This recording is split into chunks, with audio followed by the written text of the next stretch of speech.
You're plugged into Schaumburg Speaks, a podcast highlighting and celebrating local businesses and community in the Schaumburg area. Hello, everyone, and welcome to another episode of Schaumburg Speaks, the podcast where we spotlight the incredible people, businesses, and organizations that make our SBA community stronger. And it's brought to you by Ian Ryan Interactive and the Schaumburg Business Association. I'm your host, Andrea Biwer, president of the Schaumburg Business Association, and today we're talking about something that touches every one of us, our health, our habits, and the choices we make every single day. Whether you're a business owner, a busy professional, or simply someone who wants to feel your best, today's conversation is a great reminder that lasting change doesn't happen overnight. Sometimes it begins with just one intentional step. Joining me today is Theresa Sakas, founder of Total Wellness, and for more than 30 years, Theresa has helped people create healthier, more intentional lives through simple daily habits.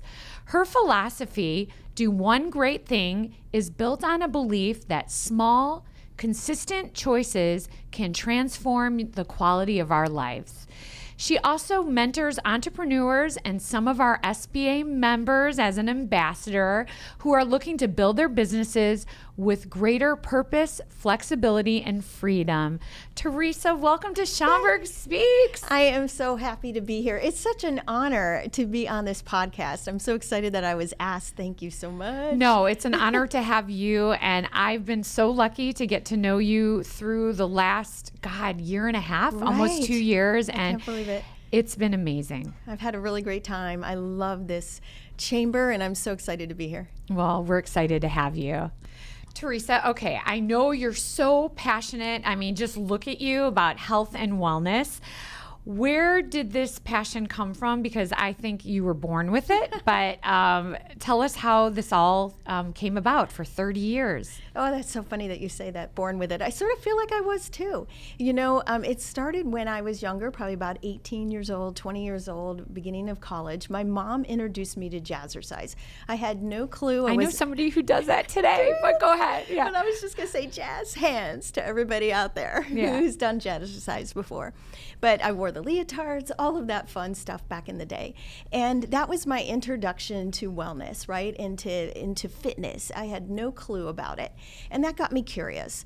And then I think I would say that I was a little unusual when I was younger because suddenly I decided at the age of 20-something that I wanted to live to 100. And I made this decision, like who says that at that age, right? That you all just think you're going to live it. You don't say it, right? So I made that my overall vision. And that decision has helped me make many micro choices. And when I mean like micro decisions, those are those everyday choices. So sometimes I didn't feel like going to the gym, or maybe I didn't want to eat healthy.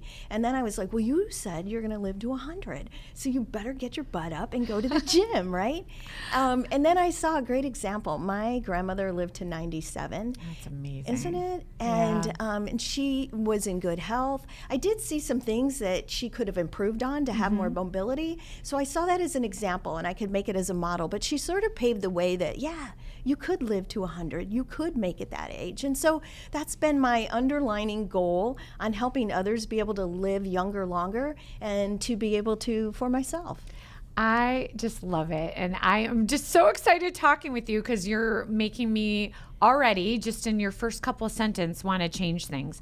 So I know you've worked with people over 30 years, and that's definitely given you a front row seat to see the choices that people make. And like your grandma, who made obviously very amazing choices. What's something you've observed about people throughout the years that has really stayed with you? Yeah, and if it's okay, I'm gonna read something to you because I just wrote a post recently on Facebook, and I've been thinking about this a lot lately, and I see this common theme with a lot of not everybody, but a lot of the people that I work with. So let me read it to you. So nobody plans to settle, it just happens little by little. You accept being tired, you accept that extra weight, You accept that job that you don't like, or maybe you don't feel like you're making enough income in. You accept putting yourself last until one day you realize you've accepted a life you never actually chose. And that really hit me, right? And so a lot of the people that I work with, it's slowly. You don't have an intention to, you don't wake up and decide to settle. And this is the other key piece that I wrote down.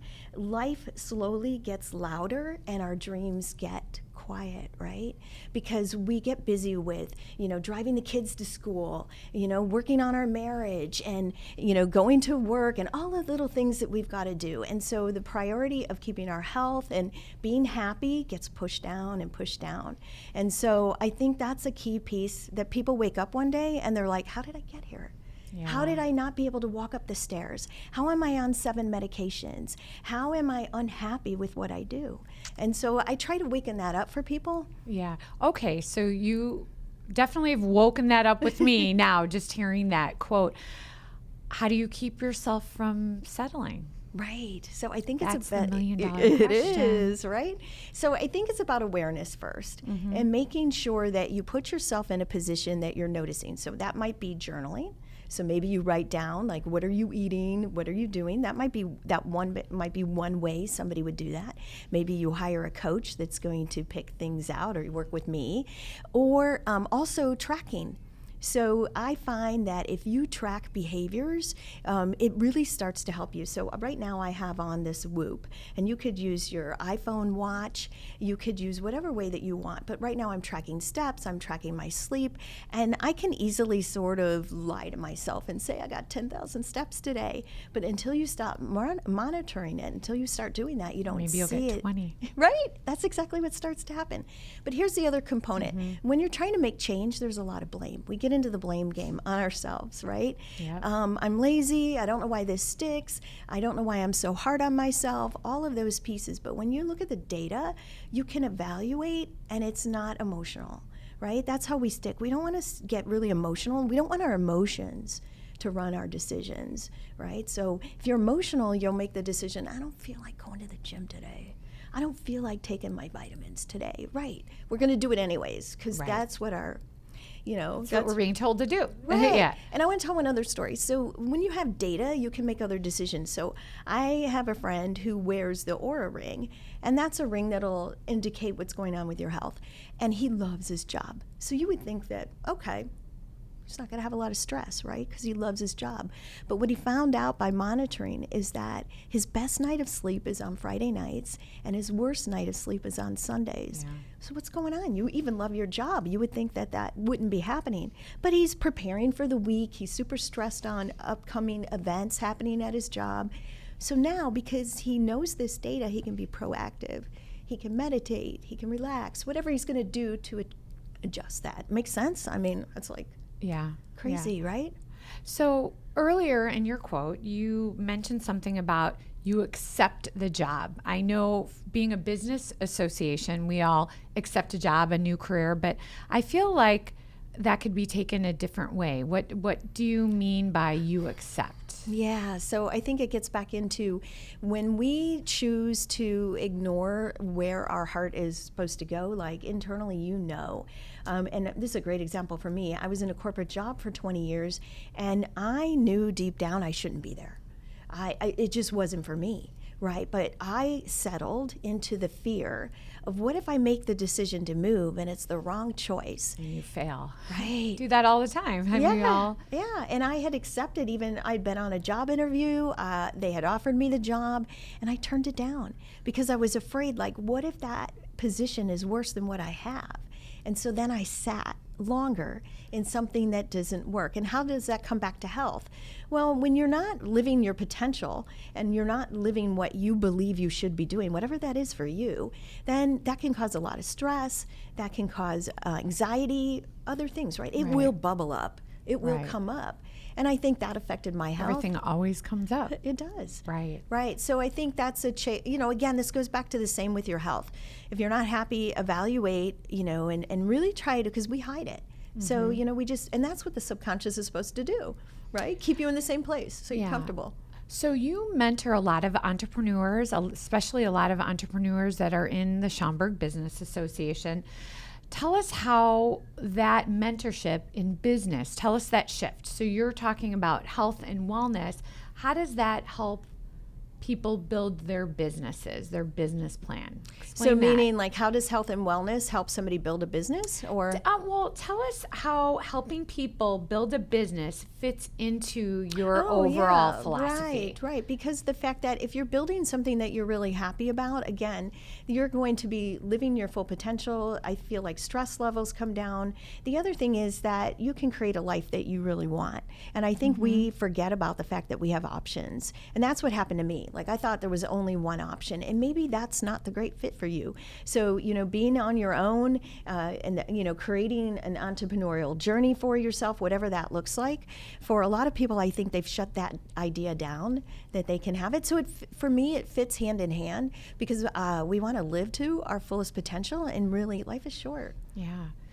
So where do I begin? Where does our listeners begin if this is something that's resonating? Because I can't imagine anybody listening to this and not, everybody has something in their life, whether it's a job or whether it's losing weight or anything. How do they get started? So if they were working with me, I have a 30-day reset. And so that's where people get started. And in this reset, it's going to help them to start eating better. So get off the processed foods, start consciously eating. So it starts with eating. Right. Okay. Right. Eating. What food choices are we making?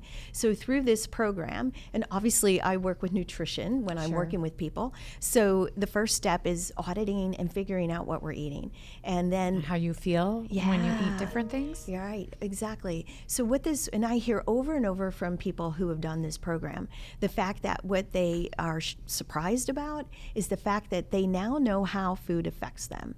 And so what I mean by that is, okay, you may sit down and unconsciously eat a bunch of ice cream. Okay, well, maybe later you've got drainage happening, like sinus issues or bloating happening. So let's connect the food to what's going on, right? And it doesn't mean that, some people come into this and they're like, well, I don't want to give up this food.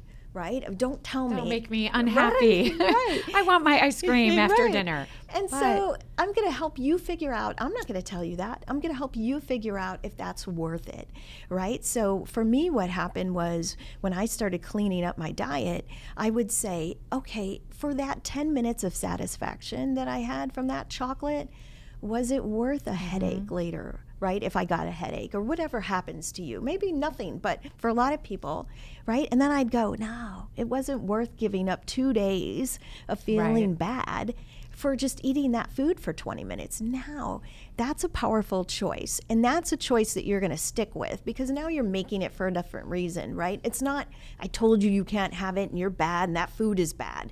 It's not that a food is bad. It's what's going to build your health and what is a smart decision for you personally, right? And so at the end of this program, people are surprised that they're like, I no longer need that caffeine, or I know whatever it is. Right. I no longer find that I want that. And that's the step of the journey. So now we're eating healthier, and then we add supplements back into your diet. So we're filling in those gaps of the food guide pyramid so you can start to feel better. And so people are like, this is phenomenal. I feel amazing. Yeah. People don't realize how much food affects everything. Yeah, we are what we eat. We truly are. So somebody realizes that. What's step 2?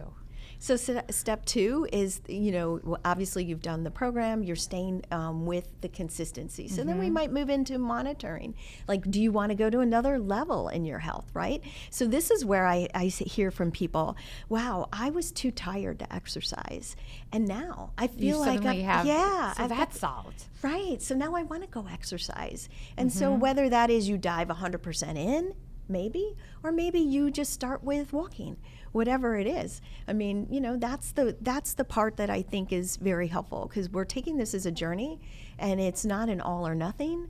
And I think that's what scares people. Like, I don't want an all or nothing. And I'm not suggesting that. Right. We're going to improve your health little by little, however you want. You can dive in and rip everything out. Yeah. And it's amazing once you get the food habits under control and then the exercising kind of just comes naturally, then everything else, you're starting to feel better. You're gaining confidence because you're feeling better and that affects your job and your energy level, and I see it. And that's the part I love the most about this job or business I have, is because in my corporate job, I never saw the end result, right? Where I'm doing things, but I didn't get to see the end user, if you're going to put it in a corporate term, right? This part's amazing to get to watch the transformation. And the epiphanies your clients are having, your friends, clients that turn into friends are having along their journey. Yeah, and it creates Super a cool. ripple effect, right? It starts to go out to other people. And whether that's nutrition or, somebody's building a business. And the cool part about now, we can build businesses online. So that's really neat too. You can be at home and still have an online business, or people have a full-time job and they want a side hustle. We now have the opportunity to do that because you can do it online. And it's funny how I've been in the Chamber of Commerce world for a long time now, probably over 20 years. And it's amazing seeing a lot of people that I've had the pleasure of working with that started out in a job. And I definitely have noticed in the last, ever since the pandemic, people are doing more things intentional and doing more of what they love. Right. And seeing the happiness come out of people and the success. And that goes back to having options, right? Yeah. And I think that's just opening the gate that you have options with your health. You don't have to follow the traditional, theory, and you have options to make income, right? So you've been members of the Schaumburg Business Association for several years. Yes. I've gotten the pleasure of knowing you, as I mentioned earlier, for a year and a half. And in just even that year and a half, I've watched you grow the business and grow yourself. So how has that helped you grow your business? How has that been impactful for somebody, especially an entrepreneur starting out on the journey? How has that helped? Especially for a solo entrepreneur. So anybody who is coming in solo, maybe they're starting a business or have one, I think the community is so essential. And actually, when I was leaving corporate, I worked with a business coach to help me figure out, how are you going? You're going from being around thousands of people every day, right? Because I was in an office. Right. And now you're going to be in your home office and talking to clients, but how are you going to adjust? And the first thing that we created a path for was getting involved in a chamber. And it doesn't matter what chamber. Right. A community is a community, and it's so important. It is. But I'm going to shout out to this chamber. Oh, thank you. Because of the fact that I've been in many over all of these years, and this is the one that I found is the best attended. The community is the most committed and helping everybody grow. So I know you're not going to do it, but I'm going to shout it out. This is the best chamber in Illinois. But to go beyond that factor, I think it's really crucial to have a community, because you can come in and you're going to have conversations with business owners that other people don't understand if they're working in a certain environment, right? If that's what you're looking for. Right. We have people in corporate here. We have people that are self-employed, right? All different. We have everything. Big business, small business, Right. but you definitely have the opportunity, and they're lucky. And you serve as an ambassador, so I know not only do you teach this, or I shouldn't say teach this, not only do you do this as your mentorship, as your job, you also do it to volunteer. Yes, I love that. So what is the best piece of advice you could give another entrepreneur that they could do to help grow their business, whether they're part of a chamber or their own association or PTA or whatever? Well, I think it's that giver's gain. So, right, we always come into a situation to figure out, what does that person need and how can I help them get those connections? And I think if you come into, especially, let's just give this example of a chamber. And I was just talking to a new member earlier today and had suggested that they go to the ribbon cuttings and they get involved. And I think that's the biggest piece, because if you want to build trust with people, you have to show up. And we have to trust that you're going to be there, that you're committed, and it's visibility, right? The more I see you, the more I'm going to get to know you and trust you.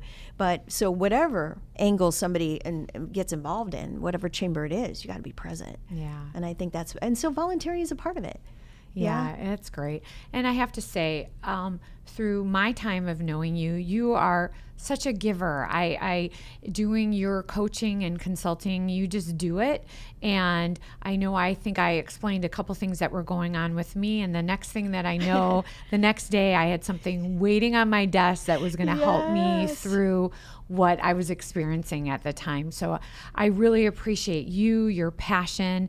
So I could definitely tell all the viewers that are listening, you need to get in touch with Theresa. So how can they contact you to learn more about your philosophies, more about your atomic habits and all sorts of things? We got to talk about that. I'm sorry, I didn't even bring that up. So thank you for mentioning it. So when we were talking about habits, this is one of my favorite books, and it's called Atomic Habits by James Clear. So I think everybody should read this. Or if you're looking to try to get out of some of the settling that we talked about, right? This is a wonderful book to read, and it'll help you set up new habits, learn how to habit stack, learn why your brain works a certain way. And when you understand that, it makes it, again, easier to change those habits.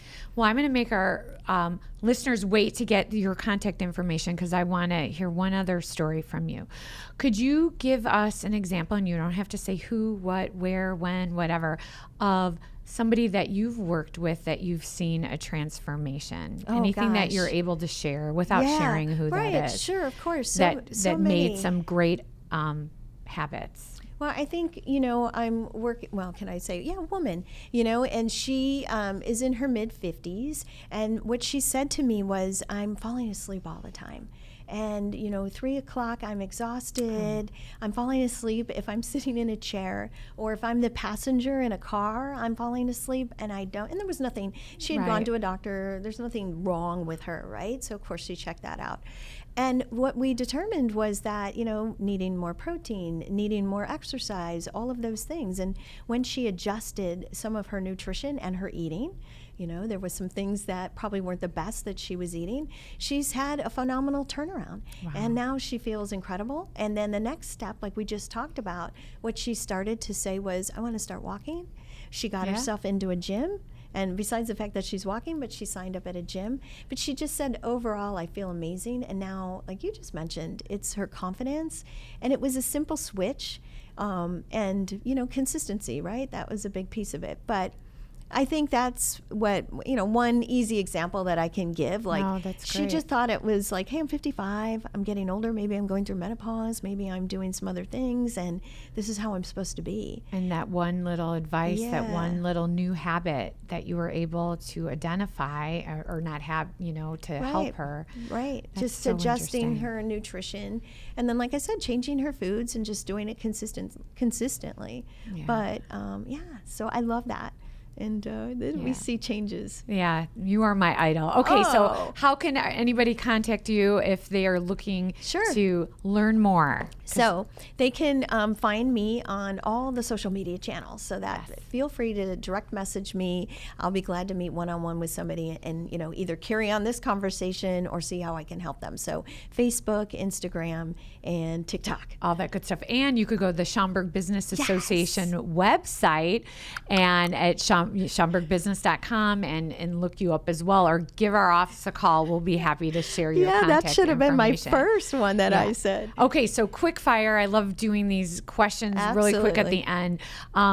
What is the best energy food, in your opinion, that you think is good for a middle-aged person to eat to make them feel good? Well, always protein. So that would be however you're going to get that, with chicken, fish, turkey, if you want to get it in a protein shake. But that, surprisingly, you wouldn't think would provide energy, but it does, right? Protein shake. I know. I know all too well. She has great protein shakes. My little plug for the protein shake. Yeah. But you can get protein from your everyday foods, obviously. So I think tracking your protein. What's your favorite exercise? Weightlifting. That would be my favorite. Great. Yeah. So I've been doing some bench pressing and, all that. So I don't know if I have one in particular, but I love weightlifting. Your favorite makeup line, because you're so beautiful. She has great skin. Okay. Well, then they have to message me because the makeup, private message. The makeup and skincare is coming from me. Okay. That's good. Thank you. Yeah. So, it's flawless. As you all could see on this video. Thank you. Your favorite movie? You know what? I'm not into movies. I've been listening to podcasts. Okay. So Schaumburg Speaks. That's what it is.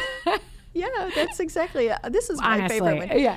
No, The Diary of a CEO. That's always great. They talk about health. They talk about different subjects. So I love listening to that. Trying to stay away from the TV, right?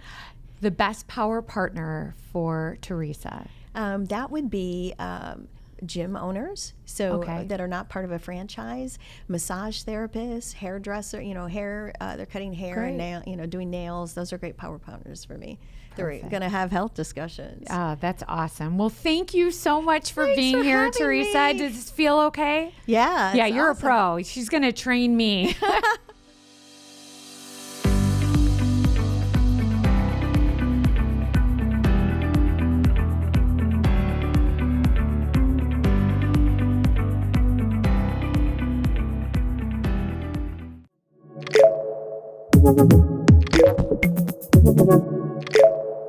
Thank you.